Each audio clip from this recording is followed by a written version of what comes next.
If you're a biotech investor, do you remember back then in 2020 when HARVEY acquired Allergan for $63 billion? That caused a drastic rise in the stock price for Allergan. Let's say if you study the underlying science and medicine of eye condition called glaucoma, and then that allows you to have an advantage in learning as well as doing analysis on biotech company. Perhaps you can figure out the next biotech company that would jump due to an acquisition or due to an organic increase in price over the long term. Welcome to our 42nd open mic webinar. Topic for this week is on glaucoma. Dr. Lin, who's member of our Medical and Scientific Advisory Committee, he'll be doing the presentation. Here I'll give you a summary of what Dr. Lin shared with our team. I know that as investor, you like for me to tell you which stock to invest in, and many of you don't like to learn about the underlying science and medicine, but knowing the underlying science and medicine of this biotech company, of the lead drug that this company are making, you can enjoy a significant edge or advantage over the rest of the market. So stay tuned.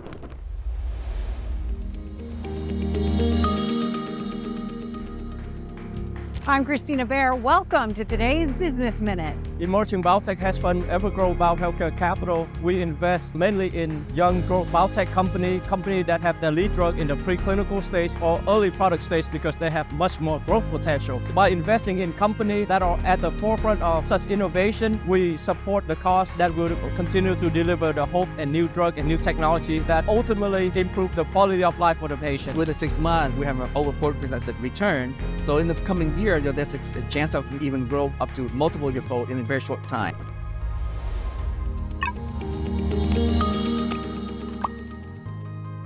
Dr. Lin started out by defining or giving us an overview of what is glaucoma. And glaucoma is a condition that is due to the increase in the pressure of the fluid in the eyes or increase in intraocular pressure, which causes damage to the optic nerve or the nerve that connect the eyes to the brain. Vision is one of the most important aspects of our life, right? Everybody's fear of being blind, right? But glaucoma is defined as basically a damage to the optic nerve. It's a very chronic condition. It's actually relatively common to say about 3 million people in the United States have glaucoma, and about 80 million people in the world have glaucoma. And then a lot of them, about more than half, probably don't even know they have them because it's so gradual. And the cause is damage to the optic nerve caused by increased pressure, and called intraocular pressure. As you know, this is the anatomy of the eye, essentially, right? First you have the cornea, which is the clear part in the front of your eye, and then this is the iris. So there's in between that, there are a fluid called aqueous humor fluid. And when those fluid, they have to be certain type of certain amount of pressure, adequate pressure. If it's too much, then it push onto the eyeball. And between the eyeball, there's what's called a vitreous humor. There's a jelly-like substance. But when the fluid build a pressure, it push on the jelly-like substance, then push into the optic nerve and damage it. So that's the most common cause is due to the increased pressure in the eye.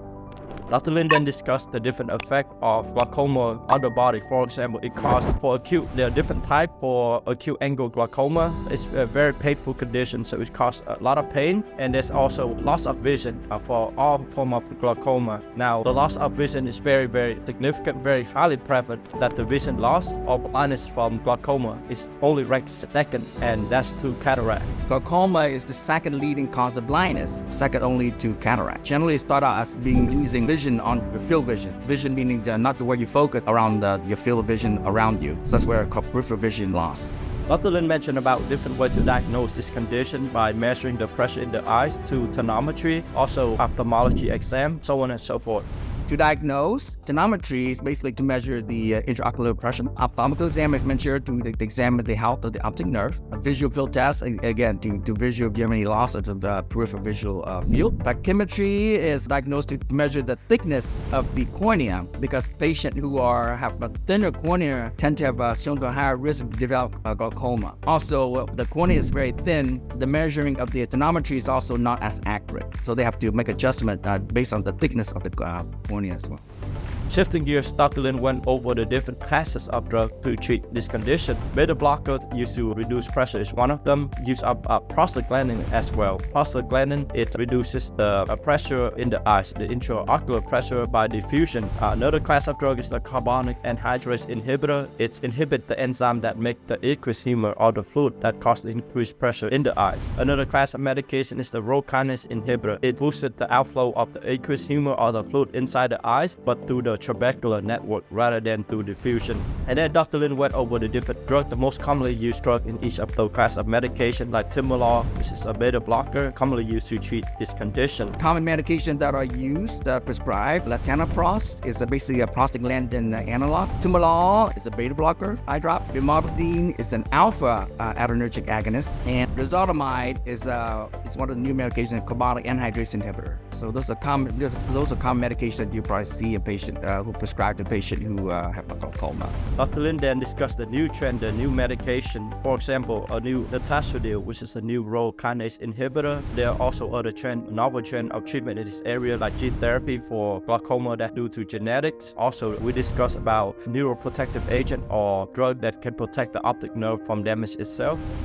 Some of the new medications out there under Cercidil is a new class of medication called the rho kinase inhibitor. Now it increases the outflow through, as I mentioned earlier, through the trabecular meshwork, but it also been shown also to decrease production as well. So it's one of the new medications that just new class that's out there and that's available. That tantalsupprestin bunod is another class of medication. This one is also, it's been shown to increase the outflow through both networks, through both the diffusion network and also through the trabecular meshwork network as well. As I mentioned earlier, some medications such as maltopros, SR sustained release, is an implant. This is basically a prostaglandin analog that's implanted to the eye and give a gradual release of the dosage. So, to be sure the patient don't miss the medications that they need. We also discussed a different company that are operating in this niche. One of the companies is Allergan, but it was already acquired by HARVEY back then. We discussed a little bit about Allergan, how it being a company focusing on dermatology, but also optometry as well. And it was acquired by HARVEY back then for a very big acquisition, very hefty price of $63 billion. Last part of the presentation, Dr. Lin discussed on a way to improve outcome, for example, early detection so that we can treat the condition earlier.